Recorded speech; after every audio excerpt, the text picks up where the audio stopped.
I'd taken for a while saying, doesn't matter if you use us, just get a survey done. I thought, well, that's underselling us, because we know that we can do something that adds value beyond any survey. But at the same time, you don't want to say, because it is just important that people check these things out properly.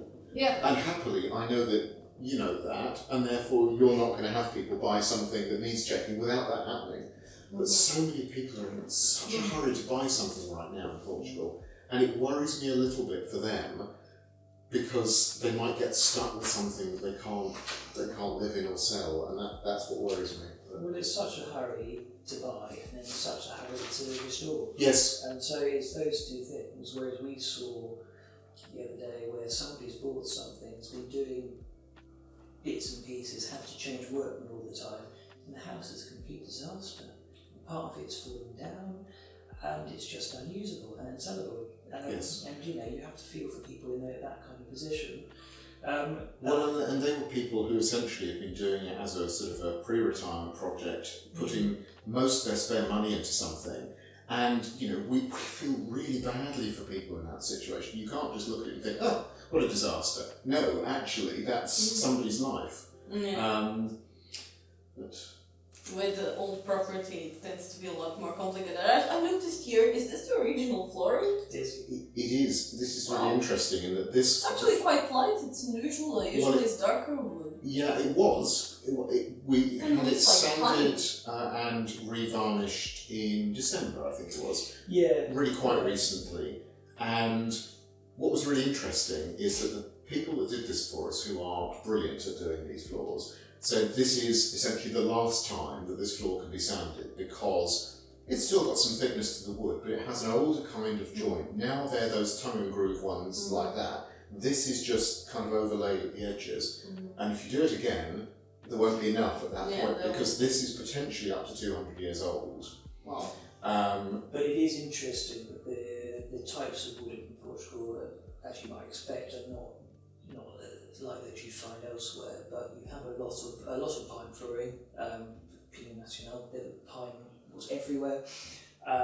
You certainly still do have a lot of eucalyptus, because eucalyptus, we always think. But eucalyptus are actually a fairly new thing. It's actually one of the reasons with the whole wildfire, etc. Well, they're not as new as you think, because of course eucalyptus was brought in for construction purposes, introduced in Portugal in the 19th century. So you can have eucalyptus beans, and they don't necessarily mean that they've been modern. They were popularized then by the paper industry. Oh sure, yeah. I mean the reason it's a problem, and it's one of the hazards we always mention to people. You don't want to be surrounded by it. And yes, the reason for that is paper pulp. But it is interesting that it was quite a good construction timber for, I guess, relatively economical refurbs, and even better construction jobs than that, a lot earlier than people think. I think people look at some of these properties with eucalyptus beams quite often in the ceiling that are covered by the ceiling, and think, oh, that must be quite recent. And sometimes it isn't. Sometimes they're still a couple of 100 years old. 150 years old. Well, that's right. And I think that's a thing that people often think when it comes to wood in an older Portuguese house. Because we have issues of woodworm, because we have issues of termites, people think, it's a massive risk, I better take it down, put concrete back or steel back. And that's something that's a real loss to older properties. Often there are bits of the structure that are degraded.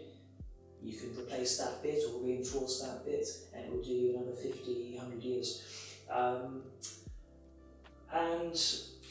Well, and the linked issue with that is we come across refurbishments where people have taken the wood out and they've put in, very often, the big concrete vigas, which, in themselves are structurally quite good, but they don't strengthen the walls when they put them in. And of course the walls are made of, sometimes literally of earth, sometimes of composite materials, not a brick or sort of finished stone construction, and they just can't support that. So, there are ways you can do that. You can put in a ring beam that can take a greater amount of weight and stabilise things, but that issue of wood is a real shame, because the various infestations generally don't eat right into the heart of it. They superficially can look terrible. They can have dropped sawdust all over the place, but it doesn't mean it's all shot. And I think that can be additional cost.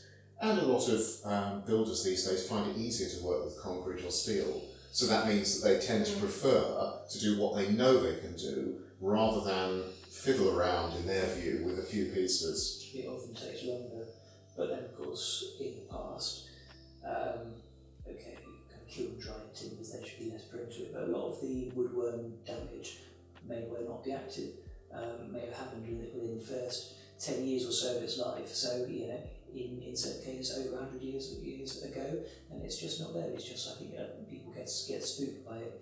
And in most cases, if the floor has survived for 200 years, it's probably fine. Yes, absolutely. And this you can see lines if where it's not fine, you will notice. Yeah.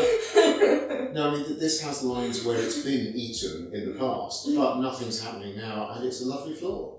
Yeah, we are doing a rehabilitation of an old house in Portugal, and one of the things that is in an absolutely amazing condition is the floor.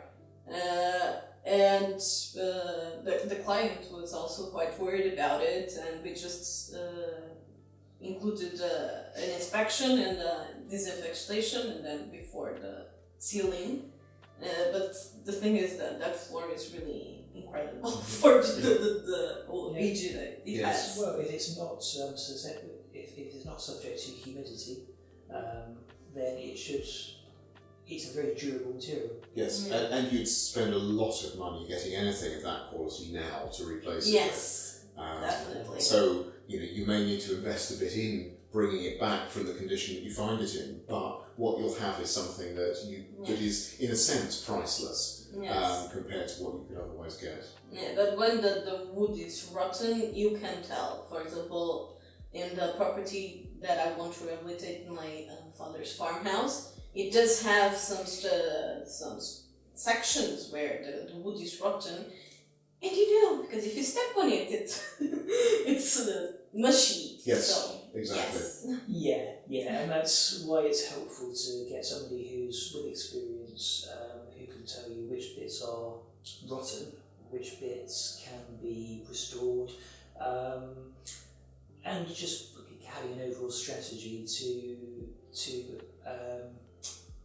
maintain the character of the space. Yeah, but when there is a more rot, it's much harder. Also because it will be, like you said, very hard to replace. Yes. An equivalent to find a match, just in general. Yeah, there are points beyond which you can't economically or sensibly sort of rejuvenate or bring something back.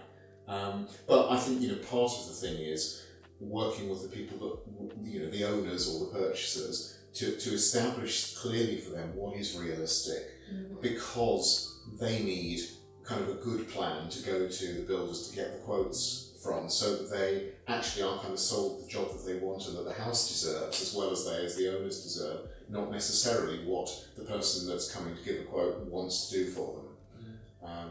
And I think that there's a significant value in having that armoury when you're new to a country. Yeah. And sometimes it's also about choices. Like in that case, it would be, do you want to maintain the floor or the ceilings? Because if you want to do both, it's going to cost a lot. Yes. Yeah. I mean, there's always a way, but in this case, the ceilings are just going to be copied. Yeah. Because yours here are wood, but in those they were the gesso. Yeah, the plaster. They were plastered with the lovely decoration. Frescoes, we will not frescoes, just the cliff. The relief. So the one who's in the reliefs. No, we've met some very talented people working in plasterwork, particularly in Lisbon. But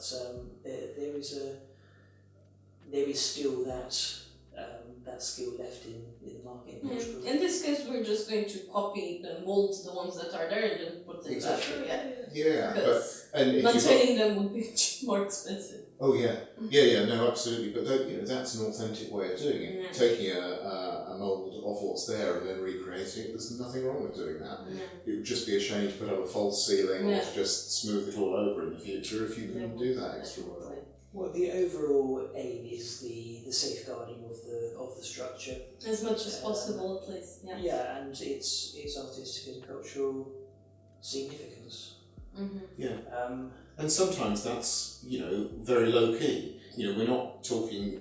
Most of the houses that we look at and work with aren't grand palaces. They are everyday houses, but they've still got innate character. It might be they've got nice azulejos, mosaico hydraulical, the nice traditional concrete patterns, tiles for the floor. It might be some of the timber work they've got. It doesn't mean that you have to be finding something that's got that obviously historic home character. So many places have got something that's worth retaining, and that's what we like to see. That's what a lot of people fall in love with here. Is that there is so much character in whole houses. It doesn't need, like you said, it doesn't need to be a noble house or a palace, but even in these more rustic ones, you have a lot of interesting elements. Well, yes, and you see the variation in vernacular by region very clearly. Yes. The thing we were talking about in the floorings, it's one of them. I'm pretty sure that up north it tends to be much darker wood on the flooring. Yes. It would have depended on the local materials and that kind of thing. Well, local materials, but also when it was built at a time when Portugal was importing woods from all over the world. Yes. There's a surprising, for many people, a surprising amount of kind of exotic woods around in Portugal. Yeah, many of them come also from Brazil, and many of them are already extinct. We have a bunch of old furniture in our farmhouses of woods that are already extinct. What do you think about the way that the rehabilitation and construction industry work here in Portugal? What have been your experiences so far?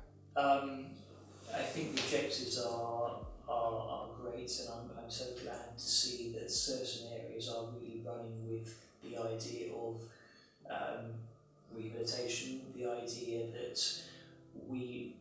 now is the time to plan effectively and in an integrated way for the safeguarding of our cultural heritage, our built cultural heritage and other, because 10 years, 20 years from now it will be too late. Unfortunately, other areas really aren't doing it. They're sticking their heads in the sand, and it's a real shame. In terms of the practical routes, I think that there is goodwill all around. I think that there's a lack of integration. There's no kind of start to finish in the system, whereas there are tax breaks for people who want to rehabilitate things. Sometimes it's a luck of the draw as to whether the local council will, let's say, fast track your application because it's a rehabilitation. There are others who really still go by the book, and not only that, when you're in a classified area, the DGPC, which is the statutory heritage body, will often have their say, and I think that process slows down everything it does, and we've heard reports of the DGPC making decisions saying you can do this, and then when it's done they say, oh no, change it back, which is very unhelpful when you're investing your own money, your own self, and it becomes a project passion when you've got somebody who's never seen the place telling you that that's not what they like. What we need really is better kind of joined up, whereby we've got these designated rehabilitation areas, and we need a plan, a coordinated plan that says that the DGPC already says that this type of work is permitted. It can be within certain parameters, but we can't have a case of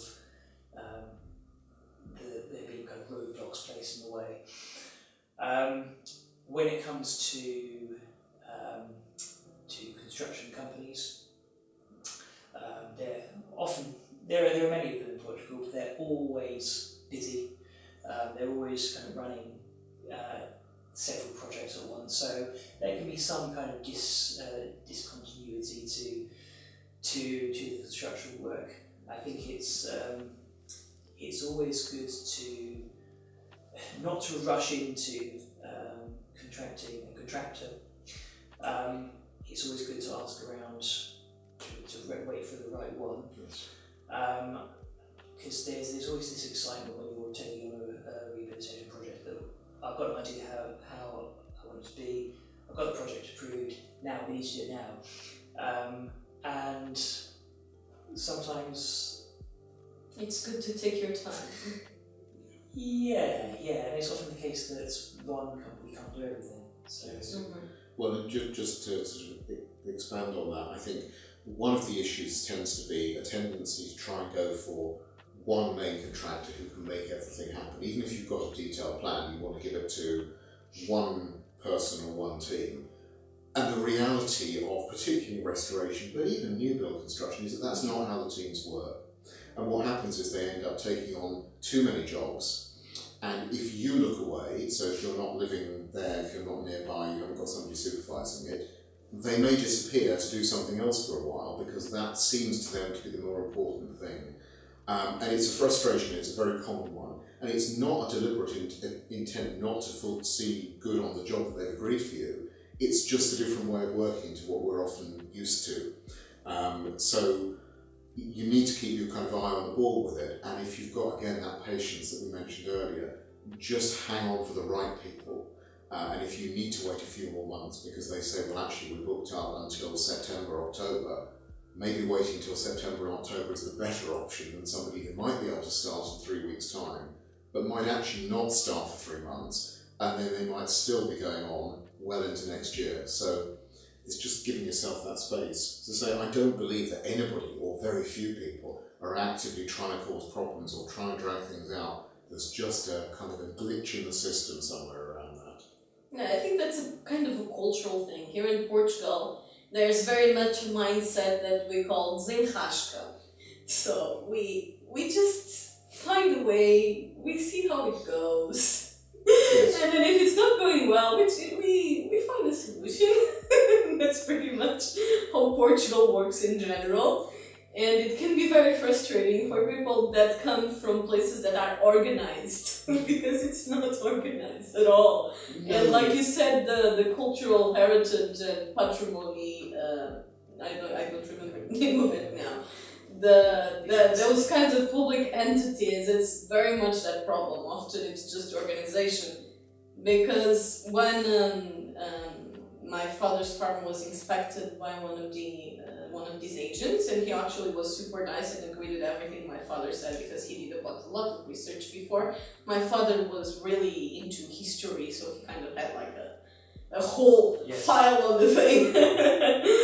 And he really enjoyed it and agreed with it and so on and so on. But then again, it's pretty much a lottery. It just depends on who you get. And you never know exactly what you're going to get. And it's the same thing in construction.